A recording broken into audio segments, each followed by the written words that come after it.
We have here a solved first layer, and it is good because all the colors match together with the centers on the sides. This time, let's fix the second layer edges, and we can do that by picking a center and then looking at the top layer that would not match the top face color. In short, moving that to the left side here. So we're going to use this algorithm.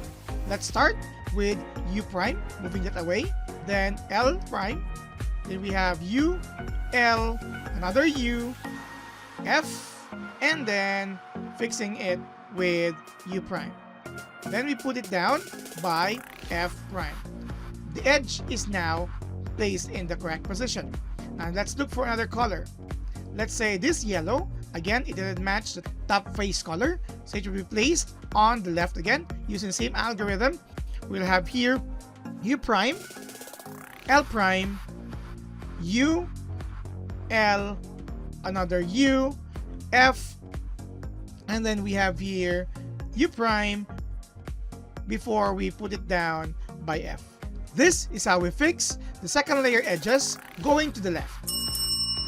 Click the subscribe button